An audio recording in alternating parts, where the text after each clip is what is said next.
Hi and welcome to another speed guide for Heroes of the Storm. This series aims to help you and your friend get into the game as quickly as possible while also honing your skills. In this video, we'll discuss the abilities, talents, builds, and some pro tips that will get you up and running.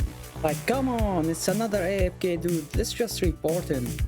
Before you troll and do that, know that Abathur is arguably the second hardest hero in the game after the Lost Vikings, so let's jump over his abilities real quick. We're gonna start it with Locust Train. It basically spawns a locust every 15 seconds, that lasts for 16 seconds, the locust moves to the nearest lane, attacks the nearest target, and deals 25% increased damage to enemy structures. Next is Toxic Nest. Simply place visible mines that become active and invisible after a short duration. Enemy landing on the mines are damaged and revealed for 4 seconds. This ability is used in various ways, such as finishing off enemies, scouting, dismounting, and harassing other invisible heroes such as Valera. Abathur doesn't ride any mounts, and the only way to move around the map is by using the tunnel. After channeling in place for 2.5 seconds, teleport to the targeted visible location. It has a cooldown of 30 seconds, so use it wisely. Symbiote is Abathur's main ability. It attaches Symbiote on an allied target or structure, providing a set of new abilities that will be casted from the Symbiote's host. The Symbiote's first ability is Stab, which basically shoots a spike in a line around the host, dealing some damage. The ability has 2 charges with a 3-second cooldown for each charge, and a global cooldown of 1 second between shooting consecutive charges. Symbiote's second ability is Spike Burst. It's an AoE spell that simply damages all the enemies around your Symbiote's host. The final and most important spell is Carapace. It provides a shield to an ally along with some heals per second. However, note that if the shield is broken, the healing effect stops immediately.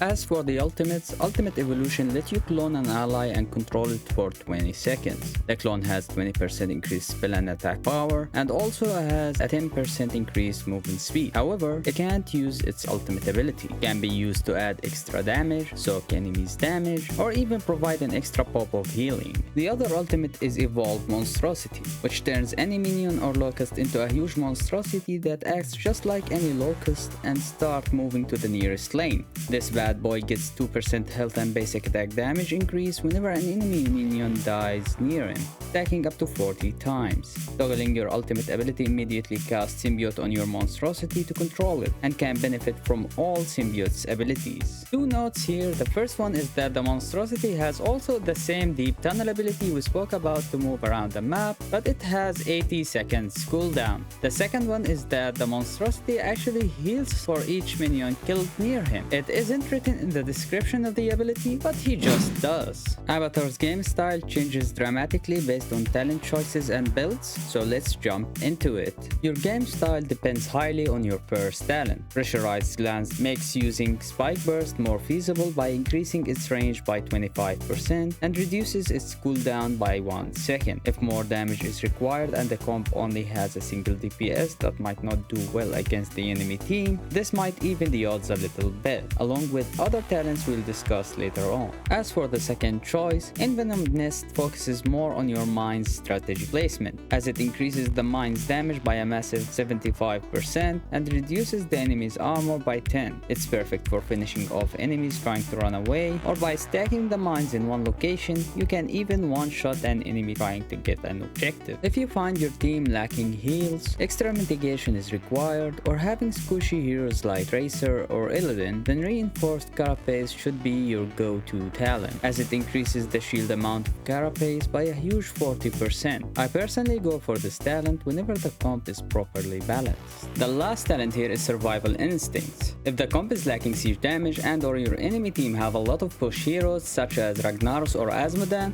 this talent fits really well in those scenarios. It increases the Locust's health by 100% and its damage by 60%, which later on, along other talents, can convert any minion wave into a huge trouble for the enemies. At level 4, Adrenal Overlord provides your allied hero a huge 25% bump in attack speed whenever you cast Symbiote on him. This talent synergizes so well with heroes that rely on their basic attack as their main source of of damage, such as Illidan, Tracer, Alarak, and the list goes on. Something to be noted, if Symbiote was already casted on the target before picking the talent, you must cancel Symbiote and cast it again to gain the effect. I know, life is hard. Your second choice is Needle Spine. I generally recommend this talent whenever Adrenal Overload is not helpful, as it increases your stab's damage and range by 20%. This increase can make sure you land some hits if your team is full of mages, or even help pushing the lanes a bit faster. The last talent in this row is Prolific Dispersal. It increases the duration of Toxicness by 45 seconds, reduces its cooldown by 2 seconds, and adds 2 additional charges, allowing you to easily stack a huge number of mines in one place, or even fill the map with mines to provide visions. This talent synergizes so well with the previously discussed talent Envenom Nest, which increases the mine's damage. Going for level 7, Vile Nest is a niche pick which adds a 40% slow to your mines. It's only useful when it comes to crowd control. A better option here is to go for Network Carapace, which applies a small shield to all around the symbiote's host whenever you cast Carapace on him. This can be used to provide a minion wave with shields that increases their survivability, or pop an extra shield during team fights to protect your teammates. The final option in this tier is Call Down Mole. Every 60 seconds you call down a mole that repairs structures for about 40 seconds. The mole repairs the nearest structure, so you need to place it wisely or else you will heal an unnecessary structure. At level 13, Spatial Efficiency further upgrades your stab ability by providing 1 additional charge and reduces its cooldown by a half second. This synergizes so well with the previous talent Needle Spine, which increases both the damage and range of your stab ability. Going for the second option, Soma Transference simply heals the symbiote's host for each enemy hit by Spike Burst, and hence enhancing the host's survivability. However, if you pick Survival Instincts at the very beginning for more siege damage, then you might consider Bombard Strain, which makes your Locust attacks ranged and increases their duration by a huge 75%. Be noted that their ranged attacks can be dodged, as they act similar to catapults and giant merc camps. As for level 16, Envenomed Spikes is another niche talent that slows all enemies' movement speed by 40% whenever they get hit by your Spike Burst, and only lasts for about 2 seconds. However, this talent can be easily replaced by Adrenaline Boost, which increases the movement speed of the symbiote's host by 40% for 3.5 seconds whenever you cast Carapace on him or her. This talent should be your default choice in general situations. The third option in this tier is Volatile Mutation. It deals damage to all enemies around your clone or monstrosity every 3 seconds. This talent heals for the damage it dealt if and only if it hits enemy heroes. The more enemy heroes you hit with this talent, the more heals you'll get. Upon the death of either the clone or monstrosity, they explode, dealing the same amount of damage. I prefer to run this along with the Evolved Monstrosity ultimate, as it can be very good at bursting squishy heroes amid the chaos, or you can just use it to clear minion waves much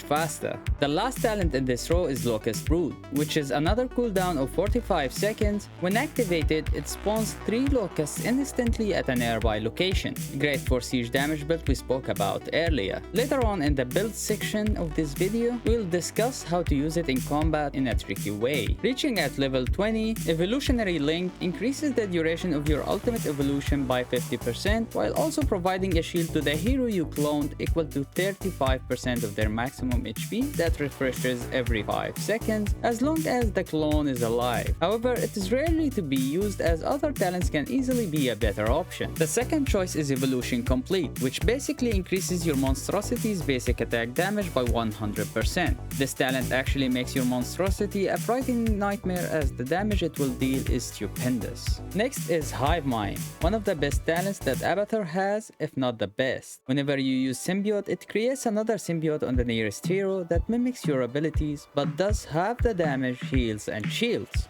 We'll discuss this talent even more in the build section of this video. The final talent we're gonna speak about is Locust Nest. You place a nest at a nearby location that periodically spawns locusts. To be noted, only one nest can be active at a time. This talent synergizes so well with the siege build we'll discuss later to create lane pressure. Now that we've finished discussing the talents, let's hit the build section of this video. The first and most commonly used build in general situation is the shielding build. This build focuses more on providing shields and utility to your teammates, given that your team can actually fight on equal terms. Having reinforced carapace will provide a safe shield for your team, mitigating damage every 6 seconds that works like magic for your squishy allies like Tracer, Illidan, and Alarak. Ultimate evolution will soak enemies' abilities and sometimes ultimates if you're lucky, while Soma transference will increase the overall team's survivability. Adrenal overload will boost your team's overall damage throughout the team fights, however only pick it if you have heroes similar to those we mentioned a minute ago, and of course that has the good dude.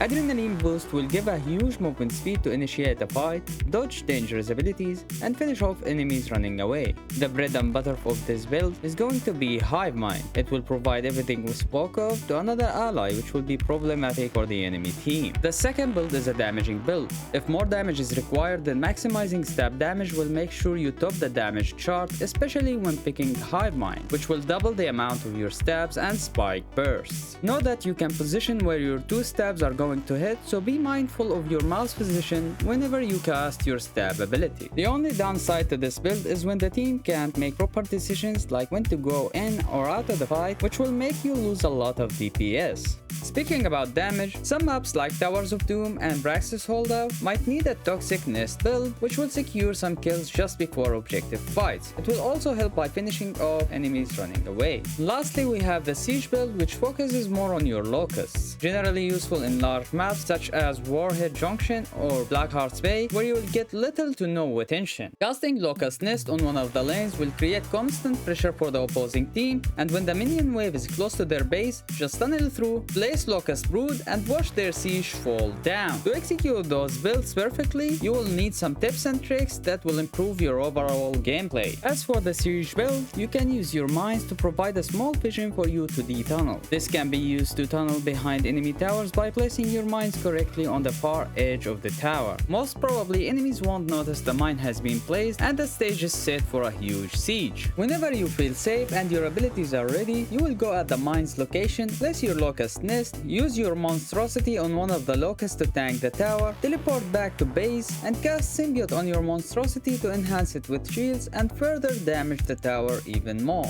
The next tip is about the Toxic Nest build. You should always plan your next move ahead of time by studying the movement patterns of your enemies, predicting where they will go next, and place your mines accordingly. Always try to look when and where the objective is going to be up on your minimap and stack your mines near one of the objectives ahead of time to blow one of the enemies trying to reach the objective. Playing with either builds, it's important to know the concept of double soaking, where you can just stand near the minion wave and cast Symbiote on another lane to get both lanes XP at the same time. But just be careful, as you might just risk your life doing so. Always use the duration of the objective while the opposing team is distracted to further push the lanes and get the experience. Believe me, your team will thank you at the end of the match. No, they won't, because they haven't watched this video and don't know what Abathur does. I believe now you've got everything you need to kick butts as Abathur. I know it's been a long video and it can't get any faster than this, but if I have missed anything, please leave a comment. It will help me and the others as well. And by the way guys, what guy do you want to see next? If you find this video helpful, please subscribe to my channel, follow me on Twitch where I hype and do a lot of bugs. Check them out on my channel. It will help me a lot, and as always, thanks for watching.